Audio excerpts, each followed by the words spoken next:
You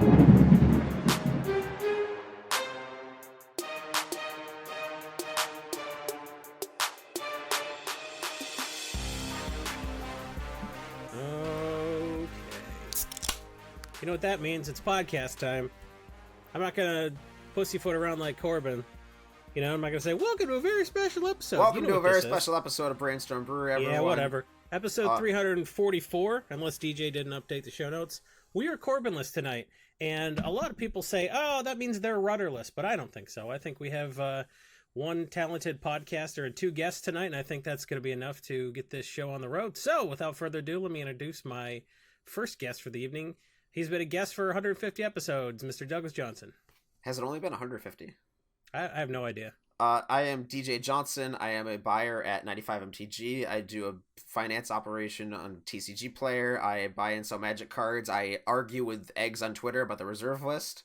I've got a very extensive resume. Hello. And joining us is a very special guest. We are pleased to have her back on the podcast. Devoted popular Druid demand herself. What? Popular demand. Plus DJ ran into her at a GP, I'm assuming. Devoted Druid herself, Liz Lynn. Hi there, I'm Liz. I'm a financer from the Northern Virginia area. I won an SCG Open one time thanks to the help of some very powerful wizards and a Death Shadow. I ran into DJ at the GP and was available, so that's why I'm here. That's not why you're here, that just helped. Yeah, you're also just a straight upgrade to Corbin, like... I did have several locals tell me, like, God, I wish you could replace Corbin on the show. Like 5th edition Counterspell, the Masterpiece Counterspell level of upgrade. I like to think I'm like the arena promo done by the artist Dom. Like, I think that's the level of upgrade. Like, I'm not gaudy upgrade. I'm just, like, strictly better, skillful, and, like, sleek. Better at Legacy, yes. You're the counterspell to his cancel. There we go. So, I don't know, let's get the show kicked off, I guess. Let's talk about some Magic the Gathering cards, but first... Well, hang on. So, before the we've Magic got a talk... story to talk about, yeah. Well, yeah, so I am back from GPDC. It was a very good event and a very bad event in a couple different ways. It was a very good event for us as a business, but for me personally, it was a little rough. Number one, I got a speeding ticket on the way down, which is never fun. Apparently, there is some stretch of I-81 that is 55 and not 65. And then when I arrived at my hotel and opened up my car door to grab my bag, I realized that I left all of my clothes at home. So yeah, thankfully it was not my laptop. It was not my box of cards that I brought to sell to the event. It was just all of my thankfully it wasn't my laptop. It was just my clean underwear. And who needs that at a GP? It was just my clothes bag. So, shout out to Emily Johnson, the wife, who was also on the Wifecast. No. She offered. I was gonna say shout out to her for offering.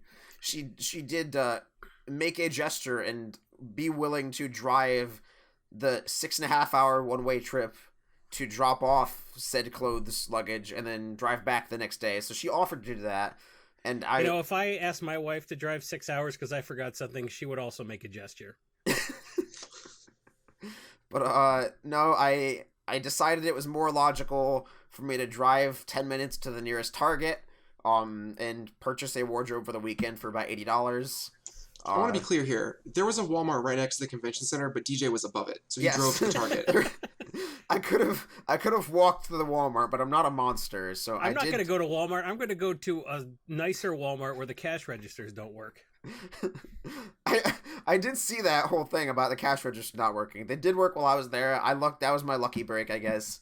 I don't know if I would have been able to handle the emotional stress of not being able to check out at a Target while in another state 6 hours away. So I bought a bunch of clothes. I was really upset that I couldn't wear some socks that I had bought recently, so I had to suffer with some Target level socks that were very uncomfortable, but that is why I had to go to Target. What does that even mean? Target sells like Hanes and stuff. Like they sell name brand. It's not like you bought Kirkland socks. Well, I bought I went like the super cheapest option because I was going to throw them out after, or like give them away after the 3 days were done. I'm donating them to Goodwill. It's fine. That could be a Patreon perk. If you're at the $20 level, Socks? No, what? Going to patreon.com/Brainstorm Brewery, you can end up with one of DJ's socks. That's not an okay. No, that's gonna drop people, dude. No, I think the tier above that is Corbin feet pics too. I bet he's got hobbit feet. Don't know till you try. That's not. So go to patreon.com/Brainstorm Brewery. You want to be at the $20 tier. We're doing a new playmat. We're going to do something new. We did a new couple of playmat. months. Oh yeah, well I mean we're going to give it to you.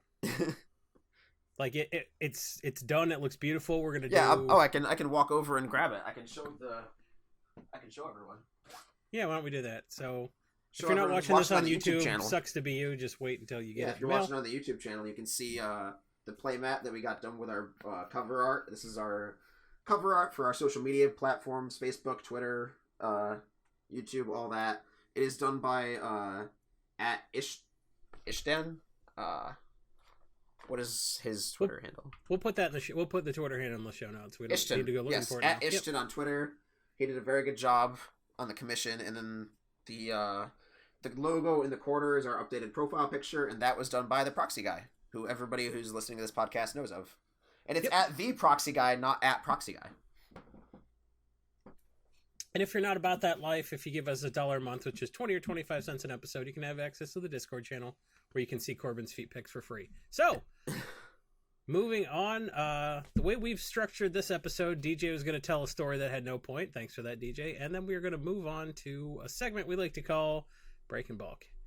Breaking bulk time. Breaking bulk time. Break. Oh, yeah, Breaking Bulk. There's so much good stuff. It's a pick. Breaking bulk. The end.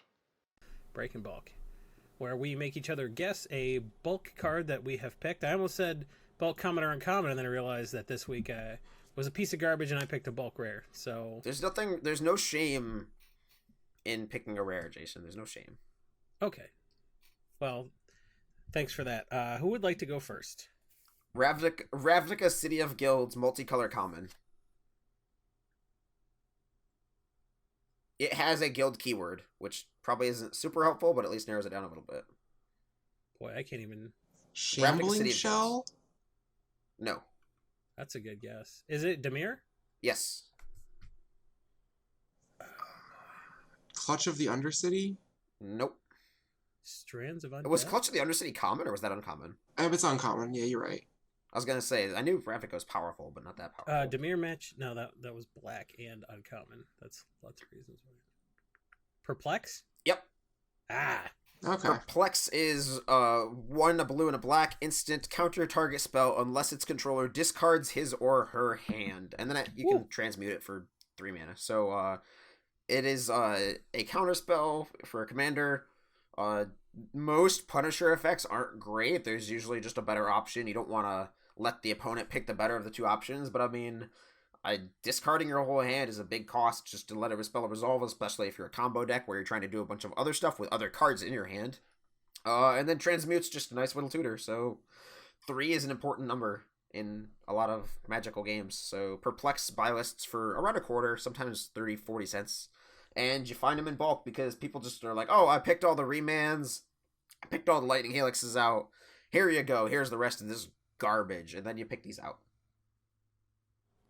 Cool. Good one. Liz, would you like to go next? I do not have a Breaking Bulk this week because I am woefully underprepared. No, that's fine. You're gunning for Corbin's job, and coming without a Breaking Bulk pick is very, very Corbin, so though we would expect no less. That's cool. I got one. It is a rare, and it is from Commander 2016. And it is red. Red C16 rare. Is it the Ox? No, it's not a creature. Is it like Disrupted Decorum or something? No, Disrupted Corum was C17. That was 2017. Okay. C16 is... It's the shield, not the shield. Sure. No, I thought it was the shield. It's actually the shield. Okay, got it. Red C16 rare. I will say I think this is in play because of Kaikar, if that helps. It's an instant. It has the Undaunted keyword. All right, you got me because I know Yeah. that card exists, but I got. Yeah, it's the card Divergent Transformations. It's 7 mana, but it has Undaunted, so you'll be casting this for about 4. You sack 2 creatures, and then you polymorph twice. And what is that worth? Well, it's worth having. It's like a bulk rare right now, but I kind of think Kaikar puts Well, that's it not in the play. breaking bulk. You. What? You get these in bulk all the time. But you're supposed to pick a card that is actually worth something, Jason. Oh, well, it's 75 cents. And not That's a dime. something. Yeah, so there you go. All right, It's, all right. I mean, it's up. It's up over the last little bit. It's almost $1 right now on Card Kingdom. So that's not quite a bulk rare now, is it? Yeah, DJ thinks I don't know how to play this game. They buy it for 20 cents, so that's fine. I accept it. I thought it was just like a true bulk rare that you thought was going to go up, but if they are willing to pay more than double the bulk rate on it, I accept this is a fine card. This is okay. And it's going to be way more next week, so yank these out of bulk for sure. Liz, you got one? I do. Because we're going with a card that could go up in price, I'm going to go with Into the North. I think that card will be seeing more play as people kind of want to put snow things in the commander decks. Mouth of Ronom's kind of like the alternate pick for that. They're both still very cheap. They're both about 50 cents to $1 on TCG. But because Jason cheated, I'm going to cheat so I look more prepared. You did it! Yeah, for those of you who don't want to pay $95 for a Cold Steel Heart, this is an option for you. Into the North, you're going to see in bulk all the time. Maybe not Mouth so much. Maybe I mean, you're not going to see it definitely in Into the bulk North. very much because Cold Snap bulk doesn't exist. The printing of that set was actually a myth created by the Illuminati. That set doesn't actually exist. I bought a box because I needed Oran Vipers. I used to play winner boxes at GPs around that time, and I would just like have Cold Snap boxes sitting around my house. So I have like 5 rows of Cold Snap bulk, which, you know, when I was a teenager I thought was very stupid, but now I look like a goddamn genius. You did it. Yeah, you had a monopoly on the entire supply of Cold Snap. It was like 6 boxes. Yeah, that's all of it. You're the only person with that counter spell that has Retrace or whatever. You mean Ripple? No, not Ripple. Recover. Recover, Oh, Rune yeah. Snag. No, It's like 4 mana. The artwork is like some lady doing a finger gun. Yeah. All right. I forget what that ability even was. It's like if a creature dies, you can bring it back by dies. paying the recover, and if you don't pay the recover, then the card gets exiled. So you have to recover, and if you don't, you lose the card. That's brutal. It's very weird. Yeah, they were making some weird stuff at that time. That was around Time Spiral when they were like, cards should be too complicated. But I mean, speaking of being too complicated. Speaking of too complicated, we're going to do something that's not complicated. We're going to do the Finance 101 topic that we should have done last week. Finance 101 is a segment where we talk about something real basic that some of our listeners, might not know, and all of our listeners could use a refresher on, we think. And anyway, if you're the kind of person who podcast, likes starting Game of Thrones in the 8th season and you just jumped right into this podcast, episode 340 something, then this is the segment for you. Yeah, episode 344 is where we assume you know everything. We don't talk about anything. So Finance 101 was a good way to just go back to our roots a little bit, and we'll talk about a topic that Liz knows a lot about, and that is arbitrage. Does anybody want to explain for our listeners what arbitrage is? So I'll run point on this. The economic definition of arbitrage is simplified, is just understanding that there is an item that is one price in one marketplace, and then it is a different price in a different marketplace, and you are being that middleman, walking over, buying that item, and then going to the other marketplace and selling it for a higher price. So this could be as different as like a local thing where you're at a GP and you notice, hey, one vendor's buying this card at 30 and another vendor's selling it at 25. Let me just make $7 real quick. Or it could be on a global scale where certain cards are much more expensive in Japan or Europe or the Americas.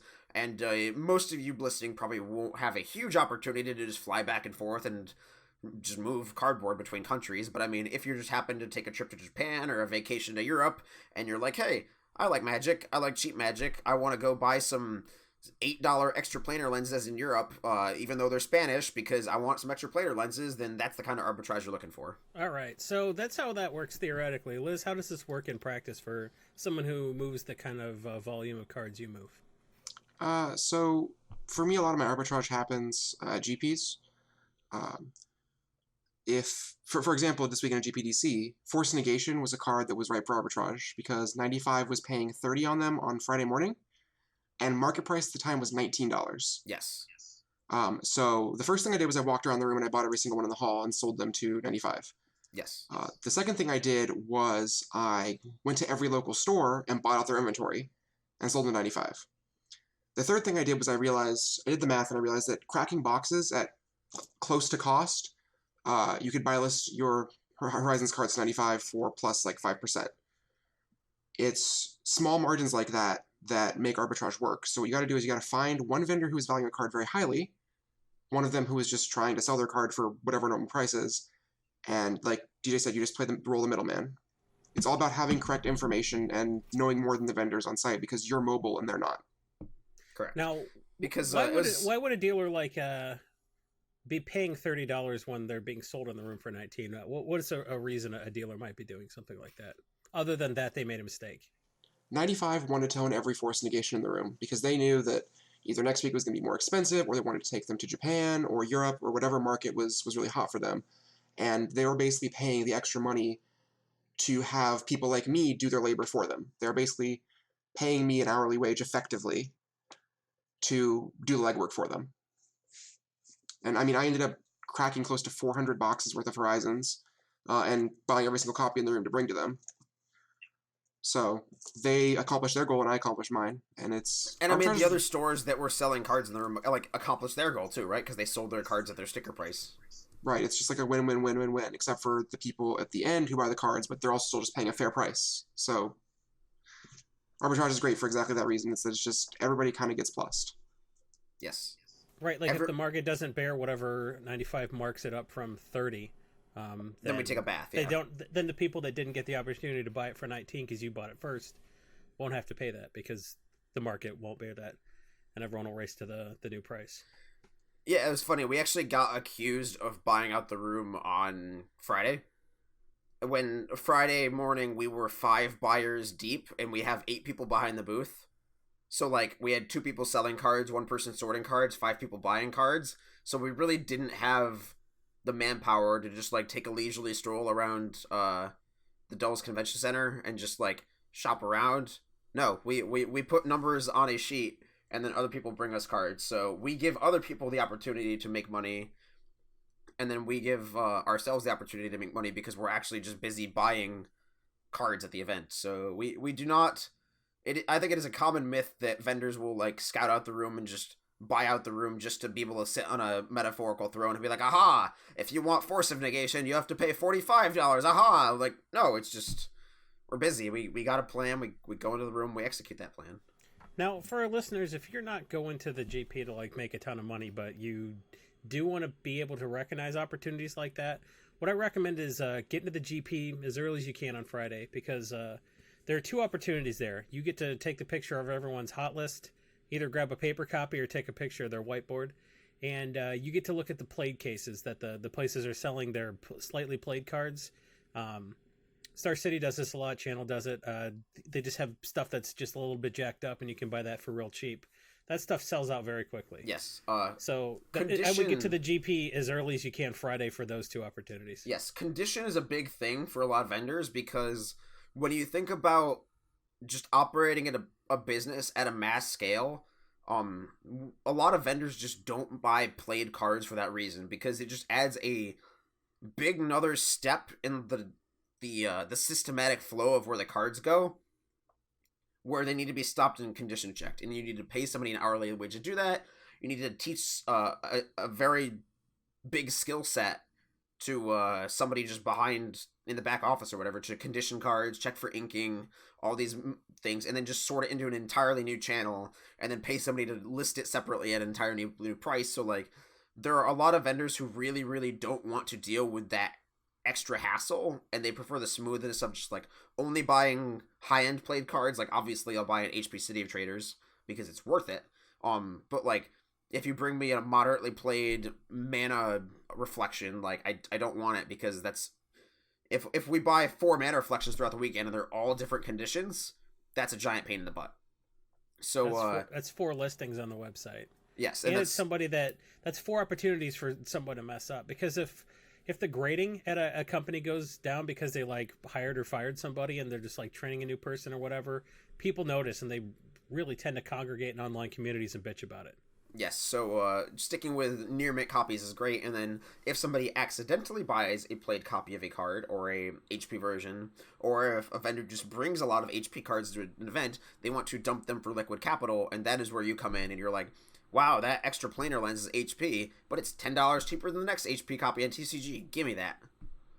Because as much money as dealers bring, they will spend more money than they brought, because every dollar they make selling cards, they're going to turn around and try to buy collections with it. Correct. Yep. So some dealers tend to run out of cash on Sunday. Like the smaller and more local the dealer is, the more likely they are to run out of money on a Sunday. So anything they can sell to have more money to buy with, that's how they make their margins. So they tend to dump the played stuff just for like a no hassle type deal. Slight caveat in what you said. The more local a vendor is, the less likely they are to run out of money, because if you're local, then that means your local bank is nearby. Yeah, that's a good point. So like face-to-face coming to the US is more likely to run out of money because like international currency, if you're flying to like Portland or whatever, and like if you're the local game store, then like you can message the owner and be like, hey, LOL, can you bring us 10K?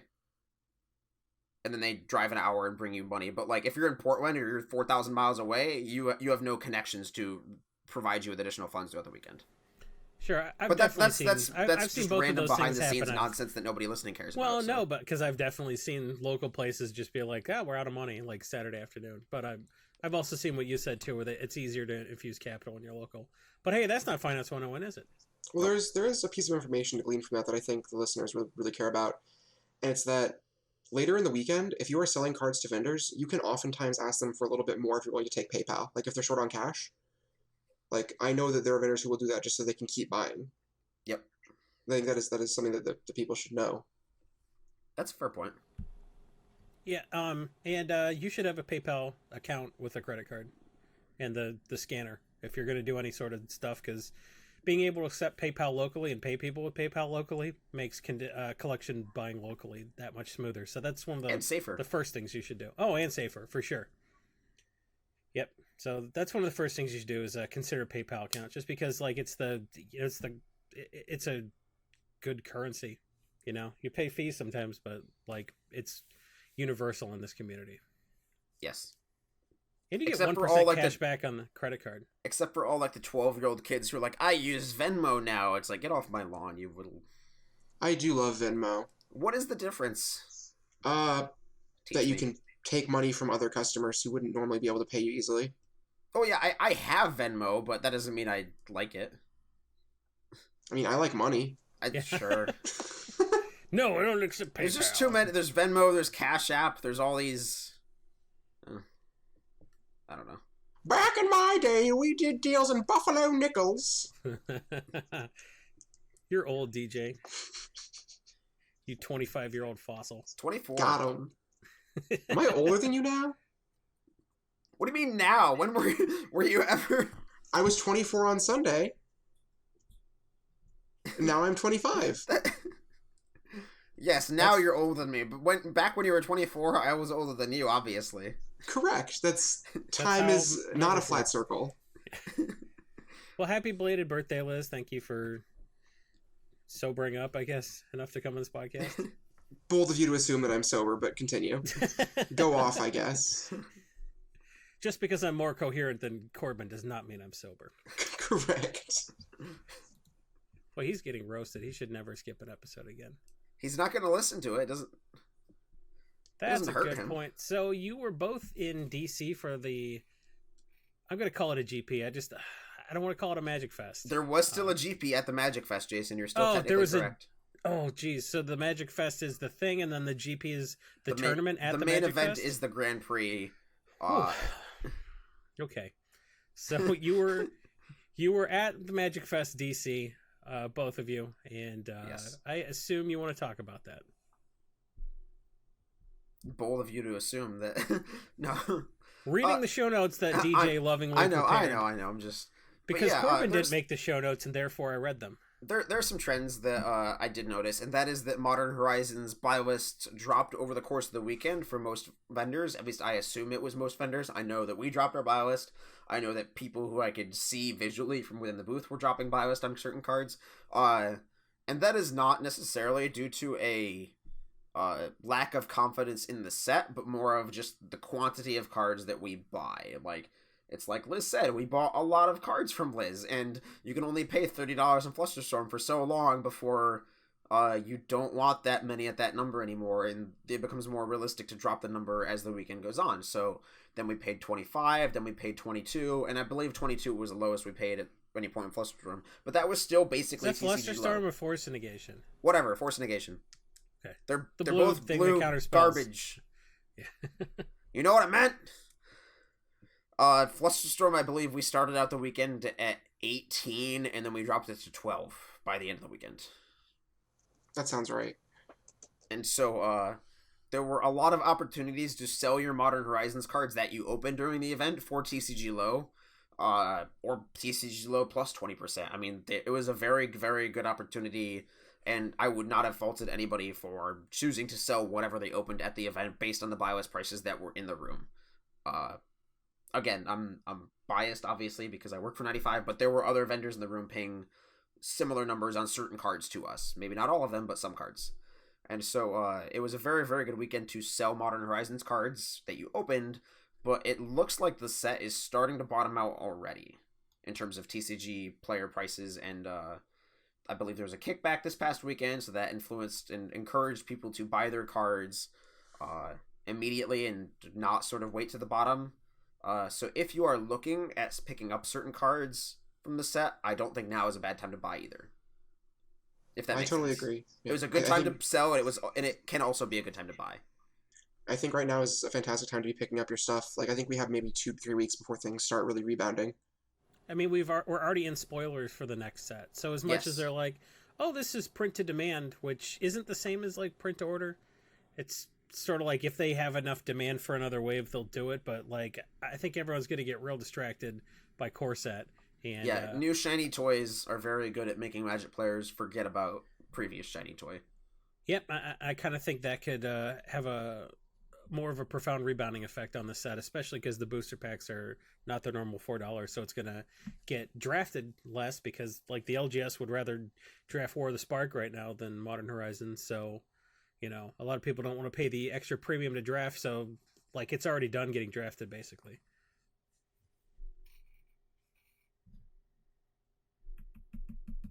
Anything else the two of you saw at the Magic Fest? I noticed that the non-American vendors were paying really well on old school cards. I was shopping around some sets this weekend, complete sets. Face-to-Face was making me offers like 10-15% above everybody else. I'm not entirely sure what that indicates. It might just be that they were hungry for that stuff, but Galactus, for the most part, was not offering super great on like standard stuff, but when I shop my old school things to them, they were like 10% above the rest of the room besides Face-to-Face. So I think that probably means that more old school stuff is going to start moving out of the States again, kind of like we had back in 2012-ish, where we had the high-end stuff move out of here. Do you think that's going to Japan or Europe? I'm thinking Europe. That's usually where it ends up. That's kind of always been the trend. Old school and formats like that. Middle school, I think, is the new thing. Mm-hmm. 93, 94, all that kind of stuff. Yeah, I was shopping Antiquities and Arabian Night sets, but their prices on stuff for middle school, like Hatred, they had a really good number on it, Galactus. Really? That's interesting. Just random stuff like that. I like Hatred. I think one of the better decks in the middle school format is like the Suicide Black, Carnophage, Hatred, Dark Ritual nonsense pile. So I played that at Block Party. What is Block Party, Jason? Well, Block Party is you pick a block and then all your deck has to be cards from that block. And then you play against people playing like Fairies decks from Lorwyn block and Ravnica block constructed and all kind of stuff like that. So you just... I picked the Tempest block Hatred deck. That's super impressive that you just made this up on the spot. So now let's hype this format. And because this was something that was played a decade ago. No, I love the commitment to the bit, but so like all right. So most people who create wacky formats out of nowhere on a Okay, whim so it was a guy do named... it to spike certain cards from certain eras. But if you spike every card from every era, Jason, that's the next level Galaxy Brain. All right. See, format idea. We got yeah. Block Breaker. Block Breaker, so you have a legendary creature from a block and a instant or sorcery from that same block. Okay. And then all of your cards can be from whatever set you want, but just the commander and the sorcerer have to be from the same block. Have to be the same block as each other. That's yes, good. it's great. We broke the format. And wait, can we make them have to be less than 4 CMC? Less than 2 CMC, but the spell tiny can be block more. breakers. The spell can be more. Okay. Tiny Canadian block breaker frontier. I think that's the new Minecraft sequel. Sure, I agree. Excellent. Hi, everybody. I'm Wackleberry Tackleberry, here to talk to you about my new format. Boys. So yeah, Block Party was the thing, and that Carnifage Hatred deck was dumb. You would just play turn 1 Ritual into Sarcomancy Carnifage or something, or like a Douthy, some dude with Shadow, and everyone else is like, I don't have anything with Shadow, so you're like, cool, get hated. So what is the best block for that format? I like the Tempest block, but I actually like saw a deck.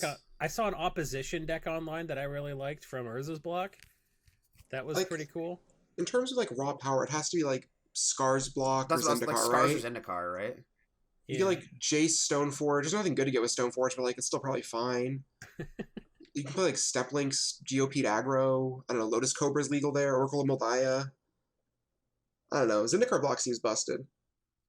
Scars of Mirrodin, like Poison? I don't know. Poison's probably not great. Probably like a Tempered Steel deck. Yeah, Tempered Steel. Exalted might be good. Just because you just have like Jeskai Infiltrator and then... Can you play Bant Mythic? Or is the mana not good enough? Well, the Mythic Inscription itself is from Zendikar block. Oh, you're right. But like also United Relic Rays are bad because you don't have fetches. I think like if you're gonna do a Lara block, you do like Jund, right? Yeah. You just have like shaky mana, but you just play, Panoramas or something. Thrynax. Yeah. Blood right into Thrynax. Or Putrid Leech kill you. Yeah. So wait, is Theros just busted them because enchantments? You just go heroic? Probably, yeah. There's probably some stuff going on there. I mean, you also have to consider like Urza's block exists, right? You have like Tolarian Academy. I assume it was banned in Standard. I think it might have been the stuff was banned if it was banned at the time or something. I don't know what the ban list is for a format that nobody plays, but that makes sense that they would ban like cranial plating and skull clamp. Yeah. I want to play this now, Jason. Yeah, I think let's write some articles. Let's make some YouTube videos. It was a good time. I played I spiked a 6-round tournament with the Hatred deck. Nobody could touch me. Hatred Somebody was playing their standard deck from FNM. I was like, well, that's legit. I played a lot of fairies, and then their mana was bad, and then I Rain of Tears them out of the game. That was a good time. Turn 1 Rain of Tears is actually pretty good off a Dark Ritual. So yeah, Magic used to be crazy. People used to think Balduvian Horde was a good card, and I paid $20 for one. It's a lot of money for a Balduvian Horde, Jason. Well, it is now. We've come a long way. Now that it's common. Yeah, my brother bought like a Tempest deck that had like Alurin in it, and I was like, "You idiot! You should have bought one card with your $20." Good times. I like how we gave them like $800 worth of finance info in the first 20 minutes, and now they're probably bitching about the lack of finance info in the last 30 minutes. No, they're probably bitching about the density of finance info because that's not why people listen to this podcast. But we pretend that we're a finance podcast by doing a segment we call Pick of the Week, where we pick a card that we think is going to go up, just like I did during Breaking Bulk. Pick of the Week, Pick of the Week, Pick of the Week. Time for the Pick of the Week. So who would like to go first for Pick of the Week? Brick of the week, breaking blocks, brick of the week, breaking brick of the week blocks. My picks are brick of the weeks because they don't go up. They only go down. Self-burn, got it. Well, I can't say Corbin's picks suck because he just goes to MTG stocks and looks at a card that already went up. He's like, you can buy it for last week's price. Thumbs up. I've got Flamekin Harbinger. This is That's a card. the uncommon? Yes, this is the uncommon tutor from Lorwyn. This used to be $3. And I remember that because I would put it in, like, this is back when I was MTG small time. I would put it in, like, the $3 box, which was a 300 count box of $3 cards, and I'd be like, I'm a big time vendor, woo, at the college campus. And I had a $3 box, and I had a lot of Flamekin Harbingers in there. And then every time I picked them out of bulk for the past 2 or 3 years, I'm like, what? This is only $1? This is ridiculous. But I think that this goes to 5 or 6 now, just because of the elemental synergies that are showing up in Core Set 2020. There's a lot of elementals. Your Chandras deal with elementals. It's a 1-mana 1/1. It just it curves out, does the things you need it to do. It's a 4 of in your casual Dirtle Elemental deck. And it is from Lorwyn, so there's like 8 copies out there. There's 2 playsets. If you're listening to this and you buy a playset, you own half of the supply. So, yeah, $5 Flamekin Harbinger. It also is seeing modern play right now in the Hogak decks, I believe, because it finds either of your sideboard hate cards. What? It finds Wismare or Ingature. That's some next levels to the next level. That's whew. Because in Hogak decks, you want to be evoking stuff because it just goes to the graveyard. Yeah, that's deep. It finds either. I'm not sure if it's seeing much play, but I know that I have seen players who I respect playing it. That's very deep. It also can find you a Vengevine to put on top, so you can, like, switch your supplier. It's a creature to trigger Vengevine too. What's Hogak, an avatar? Yeah, unfortunately. I see. Yeah, I see elementals on the horizon. I think this is... That's my favorite, when, like, just the weirdest crap sees play in Modern for the most niche of reasons. And, like, I have huge respect for the players that are spending the hours and hours grinding that out to be like, what if there's gotta be a Kamigawa... I love that tweet. I don't know who it was, but somebody was like, there's gotta be a Kamigawa legend that fixes this problem with my deck. And then sure enough, there was a Kamigawa legend with 8 words in its name. It's like, yes, this is what we were looking for all along. I remember when Pod was legal, I needed, like, a 3-mana thing on my chain that killed a creature. Mine was Tormentor Exarch for 4. Well, see, I found Garza's Assassin. Okay. I believe I talked about this card on my last time I was on the cast. I have a thing for this card. It's no good. It's absolutely atrocious. Black, black, black. You're potting into it. It's fine, DJ. And then you're recovering it later for half your life. There's that recover keyword again. It came back around.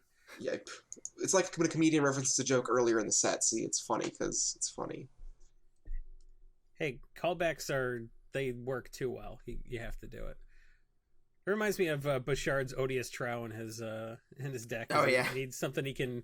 Summoner's Pact forward also. Yeah, Summoner's Pact forward. He's got to be able to pitch it to Chromox or something. I've seen him block with it also. And then he was like talking, or what is it? You hope that you can like play the bio on turn 1 to make them think you're a different deck or something like that, or Deathray. Yeah, he's like, yeah, I hate that Deathray got banned because now like sometimes you have to play Odious Trow on turn 1, and there's like a 1.001% chance that like if you play Odious Trow on turn 1, now they know you're on the Spanish Inquisition. But if you go bio Deathrite Shaman, they might think you're a different deck. It's like, Jesus, man. You need every edge with that deck. You're not wrong. You're not wrong. Well, he's almost got the entire thing Japanese foiled, so good for. I hope the meta doesn't shift so much that he can't play it anymore. As much joy as that would bring me to watch him get completely blown up by that. Liz, you have a pick of the week? I do. I'm picking a Horizons card that I think is too cheap. Aria of Flame. Oh yeah, I like this card. Do you want me to read the text for the people at home? They would appreciate that, yeah. Okay. It's a 2 colorless and a red for an enchantment. When it comes into play, each opponent gains 10 life. Then whenever you cast an instant or sorcery spell, you put a verse counter on it, and it deals damage equal to the number of verse counters on its target player or planeswalker. Jerry T posted a list last week for Blue-Red Phoenix, playing 3 copies of this in the 75. Having played with it in Blue-Red Phoenix, I think it's very good. I think it fills the Pyromancer Ascension slot quite well, and I think all the Horizons cards are underpriced. Right now you can get these for as low as like $1.50 on TCG Player. I'd be grabbing these if you have any intent to play with them. It also might be good in like Mono Red Phoenix lists. And it does kind of a cool thing where it's like sort of a group hug card for Commander because each opponent gains 10 life. And then it also like is a win condition in a Storm deck. Or you just stranglehold them so they don't gain any life, and then you get an Aria. For sure, yeah. Wait, Stranglehold doesn't... No, that's the no shuffle, no extra turns. Everlasting Tybalt. Torment, or Erebos, Torment or Erebos, or Stigma Lasher, or... There's all kind of stuff. Yeah, it goes in your Tybalt Oathbreaker deck. The new Tybalt. Rakish Instigator. I kind of like the new Tybalt. I do too. In Limited. Oh man, the only deck I've had any success with in War of the Spark Limited is like give me a Dreadmulkin and a Tybalt and I'm happy. And 38 other cards. I like Tybalt and Saheeli. I'm just filling the board with junk and just playing the creatures to get a 1/1 counter when you play a non-creature spell. I love that. Yeah, Aria's I think there are quite a few cards from Modern Horizons. I definitely called this card garbage off the air during our set review, and that's how you know it's really good. Yep. We didn't talk about anything on the set review, so you didn't embarrass yourself there officially. I have a pick of the week also. I think there are a lot of cards that are in play on the basis of Kaikar coming along, because Kaikar, for whatever reason, it seems like the perfect blend of like a casual looking card that the competitive players are all about. It's the 1 and a Jeskai for a 3/3 flying bird, and whenever you cast a non-creature spell, you create a 1/1 spirit token with flying, and then you can sack a spirit to add red mana. So the competitive players are like, oh, you could, get the spirit and then sack it to pay the mana for your Sensei's Dividing Top, so you can draw your whole deck if you have Future Sight. So one of the reasons I think that Divergent Transformation, which was my breaking bulk, is in play is because you can basically run any 2-card combo. You could run Elharg and Metamai. You could run Kiki Jiki and Zealous Conscripts. You could run basically any 2 creatures, or you could run like Trinket Mage and Magus of the Future to get that combo, where you just like play your Sensei's Divining Top, make a spirit, sack it, use that mana to replay the top off the top after you draw a card. Wow. That's silly. It's silly, but the competitive players are talking about it, and I think casual players are really excited about Kaikar. So I think there's a lot in that deck that probably moves. People are talking about doing Scepter stuff with that deck, and Scepter is way up this week. So what is your pick? Sorry, is there a specific card or? I'm getting to. I almost can't decide because like I think Mana Echoes is in play. I think Skull Clamp is in play, but the card I think is the least obvious, that I think has the most upside, is both foil and non-foil copies of Jeskai Ascendancy. Finally! That is one of my favorite throw it in a box and wait for Wizards to do a dumb thing. This might be that dumb thing. I love it. Because it was a $10 card on the basis of like that weird modern deck for like a minute, but it just plummeted since. And the buy list price is up since January, and the retail price is up since January, especially on the foil. The foils are still under $3, and I think that's basically non-correct. I think this is a $5-6 foil easily if it starts getting played again. And I think the Kaikar deck is going to be a huge help for that, because it basically just lets you churn, People have to do a little bit of work to get that weird shit. Yeah. They have to go to patreon.com/Brainstorm Brewery and give us $20 a month, which is $4 or $5 an episode. Well worth it to hear the stuff that we just cut out of the episode that you did not hear. Yikes. Best pitch ever. So, that brings us to the end of the show notes we wrote up. Is there anything else? No. That you can't just let them know that we're spiraling. You got to say that brings us to some Core Set 2020 previews that were dropped in our lap. That's something we should talk about. Core Set 2020. While we're finishing up, we didn't have Corbin tell a rambling 10-minute story at the beginning of the podcast, so we actually budgeted a little too much time for this episode. So... No, because Corbin was scheduled to be on this episode, and then we're like, all right, Corbin, what's your pick of the week? I got to put it on the spreadsheet. He's like, Leyline of the Void, and we're like, you're fired.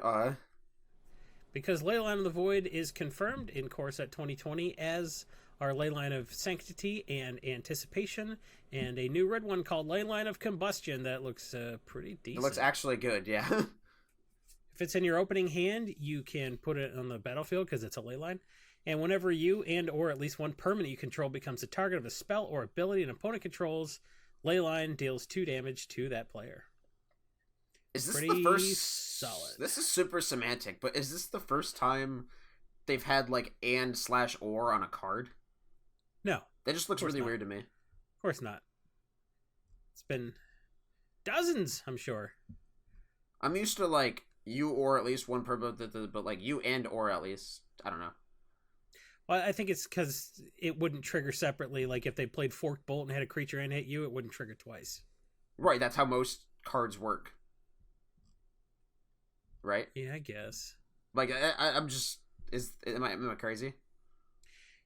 You may be crazy, but the other thing that's crazy is they're doing it appears to be a whole cycle of 3-color legendary creatures. Kaikar is one of them, and the new Kalia. Well, they're not 3 mana because Renee Angel of Rebirth is 5 mana. Well, it's 3 colors, fine. Yeah, I guess Kaikar's 4, but Kalia is just Kalia. Okay, for those of you who haven't seen the new Kalia, let me read this for you. So it's a 3 mana 3/3 with Flying Vigilance. It costs 1 Mardu, and then it says when Kalia Casual Seeker enters the casual battlefield, look at the top 6 casual cards of your casual library. You may reveal an angel, a demon, and a dragon. Put $30 into your wallet, and then put the rest on the bottom of your library in a random casual order. This card is money forever. I love it. Yep. As the only person here to ever win a match of Magic, this card's also very good for competitive play. And what? Because that says in standard, it says and or. So if, I believe you can get 3 cards with it, right? Yes. And it's just like an on-rate 3/3 flying vigilance creature for 3. So it's like a Resplendent Angel or like a Lyra, where it's like it fills all roles. Right. Yeah. You put like 2 Lyras, 4 Resplendent Angels, like 3 copies of a dragon. It's these 6 cards. Like this card will see standard play. Hand. Yeah. Look at you being right at stuff. If this could breathe some life into Skargan Hellkite, which is a card that I thought would be much more expensive than it is, I would not hate that. What demons do we have in standard? We have like Belzenlock, who's probably not playable. But all the changelings in Modern Horizons, Liz. Uh I know. I'm not that bad at Magic. You know who is bad at Magic? Anyone who gets paired against somebody playing a red-black Goblin deck in Modern. Goblin Ringleader just introduced to Modern by virtue of being printed in Magic 2020. Things are happening for Goblins, and I think some of the Goblin creatures are a little bit too cheap. Perhaps, because I think Ringleader could push the deck over the top in Standard, perhaps. I think maybe Goblins could be playable in Standard if we get 1 or 2 more decent cards. I don't think that Goblins are good in Modern, because everybody's like, we finally have all the pieces. It's like, yeah, except Lackey, Wasteland, and Port, the good ones. It's 5-0ing dailies, but okay. I do think Goblins is fine in Modern. I think it fills a very similar role to humans, except you're just better in the fair matchups.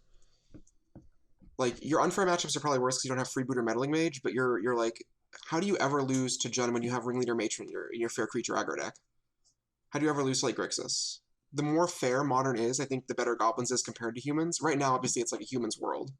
But if, like, Hogat gets banned, and, like, you know, mid-range Phoenix lists playing Aria Flame, and Grixis Control playing Kess and Force of Negation become, like, the things to do, then I could definitely see a world where, like, turn 1 Cavern Name Goblin Aether Vial Go is something that's just dumpstering people. There you have Yeah, it. like Andy's Hovel's already above $20 right now. Like, I think people are excited about the deck, and like some of those modern legal Goblin staples are from Lorwyn Block, which means they're expensive. So I would definitely check out what is doing well in dailies in Modern, and I would pick up some Goblin stuff that's cheap that does make the deck. And I think it has a possibility of getting there in Standard just on the basis of the fact that we have Pashulik Mons and the other Krenko and Legion War Boss and all kind of dumb stuff. We have Siege Gang and War Chief too, and Strict Prospector. We just have all of it. Like, Yeah. Standard Goblins is going to be good. And I think the thing about Ember Goblins... Hauler is also on Magic 2020. That card's very good. Yeah, Ember Hauler's a nice one. I think, like, the secret to Goblins is it doesn't matter if it's actually good, it matters that the kids think it's good. Which is, like, I think a really big lesson for finance people is it doesn't matter if it's actually good. That is It's also a $40 very- F&M deck. Right, exactly. Like, you're going to buy, $4 in Siege Gang Commanders and Ringleaders and, some commons. Oh, hey, Chandra Spitfire got reprinted. Woo! Yeah. Sure ooh. did. I won. That was like one of my first draft sets. I won so many games of limited with that card. That makes me happy. Have you all seen Golos Tireless Pilgrim? Yeah. I think that card is far closer to Solemn Simulacrum than people think. I agree. Like, for standard play, even. Yeah. Play 5 It's color got gates with it's this got guy. actual stats. Yeah, he's got a staff, not a stat, but okay. Ooh. I think Puns I'm abound. funny. Yeah, for those who don't know, Golos, when it enters the battlefield, you may search your library for a land card, put it on the battlefield tapped, and shuffle your library. Not It a doesn't basic land, say just a land card. basic. Nope, says just a land card. Then you pay 2 and a Wooburg, exile the top 3 cards of your library. You may play them this turn without paying their mana costs. Real good for a 5 mana 3/5 legendary artifact creature scout at non-mythic. People are already talking about 5-color lands matters in Commander with us. I did that back in the day with Child of Alara. Kids these days. Your lands mattered a lot because they were 90% of your deck. Yeah, I mean, I played 63 lands, I think. 65 at the most, maybe. Speaking of lands matters too, there's some cards in the set that make Escape Shift a lot better for standard play. We have Field of the Dead, which is a land card. It's a rare from M20. It comes into play tapped, and it taps for a colorless. Then whenever it or another land enters the battlefield under your control, if you have 7 or more lands with different names, you create a 2/2 black zombie creature token. So, like, if you have 9 lands in play and you Escape Shift with this in play, you make 27 zombie tokens. That's hilarious. Or if you have 8 lands, you make, even if you don't have 7, you still make 7 zombie tokens. That's nothing to joke about. Crucible's legal too. World Shaper's legal. There's definitely some fun brewing potential there. I expect a Saffron Olive article that causes Escape Shift to like double in price. And Crucible's already like 30 too, which is nuts. The thing I really like about this card is it's basically the card that they wanted Valakut to be if they'd made Valakut legendary like it should have been. Like, Valakut was like, well, if you're drawing dead late in the game and just ripping mountains off the top, it's not dead because you can still dome somebody. But the fact that it wasn't legendary meant, Escape Shift shenanigans. But as good as Field of the Dead is in an Escape Shift scenario in Standard, I think it's kind of the card that they wanted Valakut to be, where, like, you're not going to draw dead late in the game. If you rip a land, you still get a little bit of business. And I like that design a lot. Landfall is one of the best mechanics Magic has ever created. I totally agree. And like, it has a real deck building restriction too, and they have to have 7 different names on those lands. Correct. Like, you have to be playing like Gates Ablaze nonsense. Ooh, Rule of Laws in the set too? Yeah. Yeah. Neat. Yeah. This is this core set is 2020, so it was built with hindsight in mind, and they're like, what made core sets bad in the past? How do we avoid that? So it's got some Seb McKinnon art on a wacky vampire tutor. that's the one you stranglehold people. Yeah. Stranglehold or Millum. Yeah, And that's the true. card- Yeah. Emily's throw it probably on top. playing this in her commander deck. It's like, I'll do this and then play my Ashiok and then... Well, you could also like, I had scheming symmetry for archive trap. What did you get? I wish that Ashiok, like, the War of the Spark Ashiok worked through this, but I know that they probably designed it so that it didn't. Because Ashiok says spells and abilities your opponents control can't cause their controller to search. So they didn't want you to, like, slap Ashiok, then just play Vampiric Tutor. Makes me sad. I don't think they thought that far ahead, considering they gave us Saheeli and Felidar Govern in the same block. They got some rarity shift. Dragon Mage and Loaming Shaman are down to uncommon. So that's interesting. They're reevaluating the rarity of some stuff. They brought back all kind of stuff, like the Merfolk art on Negate. They brought back Threshing Bronodon. It seems like the core set Of core sets. of core sets. Like they like, hey, we know what makes core sets good and what makes them bad, and here you go. This is what you wanted. Ton of stuff for EDH. Some They gave Red a real mythic that's not like a Comet Storm. There's Cavalier of Flame, which has 85 words written on it. Not all of them. It has 3 abilities. Is yeah, what that's that a lot. means. That's like 85 words. That's At so least. many for a red card. Red mages can't read. I should know. It's like lightning bolt, 3 to a target. Got it. Cavalier of Flame. Creatures you control get 1/0 and gain haste until end of turn. What? When it And enters then the it has an battlefield? end of the wait. So wouldn't the end of the battlefield ability normally go above the activated ability? I don't know. I don't know how they handle templating, but it seems like on a Well, lot like of look other at cards the that... Hanged Executioner right near it. It's like when it enters the battlefield, create the dude, and then you'd have the activated ability. Huh. You see? Yeah, that's I'm not interesting. crazy, Jason. But Hanged Executioner has a static first ability, so that always goes first. Or Well, does not always, because World Gorger Dragon has flying No, at the bottom? World Breaker is the Eldrazi, where it's like it has Devoid, and then it has a cast trigger, and then it has Reach, and then it has an activated ability. I don't know how they handle templating, but I do know the Cavalier Flame enters the battlefield. You discard any number of cards and draw that many cards, which is useful. And then when it dies, it deals X damage to each opponent and each planeswalker they control, where X is the number of land cards in your graveyard. Which I don't know how red mages are going to get land cards in their graveyard. That's up to them to figure out. But Cavalier Flame it's a real mythic. Looks cool too. Yeah, it's the art depicts a Cavalier of Flame. Thanks for I sharing. see. Oh, they brought back the hate cycle, the color hate cycle, where blue gets a card that hates on red and green, where red gets a heart card that hates on like white and Blue, I think. White and blue. White no. hates on black and red. Yeah, I think white hates on black and red because it's like Yeah. Celestial Purge. It's Devout Decree, but yeah, it's a Celestial Purge basically. But then you scry one. Ooh. It also doesn't get enchantments, I believe. Yeah, it's creature or planeswalker. Does not kill their Blood Moon. And it's sorcery. So it's But other nothing like than Celestial that- Purge. Well, it's like a Celestial Purge in that the colors. Right. Veil of Summer is draw a card if an opponent has cast a blue or black spell this turn, and then it makes your cards not be countered, and then you and permanents get hexproof from blue and black. That's a lot of words. It also looks oddly similar to Savage Summoning, which is a card that has a lot of history on this cast. That's a $20 card. It's a throwback to Autumn's Veil, which makes me really upset it's not called Summer's Veil.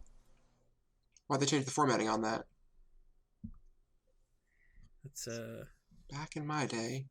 That's a question for the people that do the card naming and flavor text who phoned it in this set, because Infuriate's flavor text is no shirt, no shoes, no service. Oh, come on, that's good. Wait, what? I'm into that. Is that a real card? Yeah. Yeah, it's called Infuriate. Target Oh creature my is God. +3/+2. Yeah. Yeah, it's a very polarizing flavor text. Wow. The flavor text is attributed to a sign. That's just good, clean living. Side says long-haired freaky minotaurs can't get inside. Huh. No, nobody. All right. I like Corpse Knight. That could be the black-white knight that finally pushes the knight's deck over the top as all of it rotates out. Whenever another creature enters the battlefield on your control, each opponent loses a life. Hey, that's pretty good. This is your 30% of the set review that makes it so that the actual set review isn't miserable. So you're welcome. Yeah, we're doing it now. Just talking about stuff. Nothing about prices or anything. Just saying, here's a card I want to talk about later. Somebody messaged me to tell me that the person who designed Chromaticor was proud of it, and now I feel like a real bully. Just kidding. That card sucks. We have protection again, by the way. We do. It was brought back as an evergreen mechanic on a provisional basis, and the first card people noticed it on was Unchained Berserker, which has pro-white. And Blight Beetle. Creatures your opponents control can't have +1 counters put on them. That's interesting. That's a really solid card. I don't know if it's main deckable in EDH, but No. This is a card that you main deck in EDH only after, like, months of exhaustion and frustration dealing with a certain... It's like putting your kid on a leash. Nobody puts their kid on a leash, like, happily. It's like after you've exhausted all options. This is... People playing Blight Beetle are doing that because of that one Marchesa Grixis player. I mean, you'd played Spike Cannibal before you played this, probably. Although not necessarily. It shuts down Animar and a bunch of annoying crap like that. But I still like Thief of Blood, so what do I know? Spike Cannibal is not what people are playing these days, Jason. Nope, they're not playing anything to deal with 1/1 counters, apparently. EDH is real weird out here. So that's 2020. You had a 2-week break from previews, and I hope you got your breathing exercises in, caught your breath, because it's starting again. We got previews, so that's about all the news that's fit to print today. Let's bring this podcast to a close. I'd like to thank our guest, Liz, for coming on. Where can people find you about the internet, Liz? You can find me on Twitter at Devoted Druid, and my business account is at Basking Bazaar. And that's really it. Twitter is my only thing. Liz was the first person I saw really do those Twitter sales, and that's become very popular. It's a very imitable style of just selling a bunch of cards and leveraging social media presence. So, yeah, you should probably follow both accounts because still wallet deals going on. TJ, where can people find you on the interwebs? Yeah, you can find me at most North American Grand Prix. I will not be in Seattle or Dallas. 95 does not have a booth at MTG Seattle. And then we do have a booth in Dallas, but that is my GP off. And then I will be at basically every North American GP outside of those two. And then you can find me on Twitter at Rose of Thorns. I do similar Twitter deals. I just posted a old school collection that I picked up this past couple weeks ago that I'm looking to part out to a new home. I know there's a lot of old school Magic players who really appreciate condition. There's a lot of cards in this collection that are near mint. So those who are looking to get your Angus Mackenzies or your Hazazon to Mars or your unlimited lightning bolts, let me know. And that is currently mostly it. I mean, you can buy from me on TCG Player, but 95 and Brainstorm Brewery are my main focuses at this moment. Cool. And I am on Twitter at Jason E. Alt. I have a pin post that says where and what I do stuff on the interweb. I'm a writer for MTG Price and Cool Stuff Inc., where I write about EDH and EDH finance. Sound like Hank Hill. And go to patreon.com/Brainstorm Brewery. Check us out. And check out my podcast called Director's Cut that I do on the They Said We Said YouTube network. And that's probably about it. I do other stuff too, like raising 2 terrible children. And you can find me on this podcast weekly. Thank you so much for tuning in, everybody. Bye.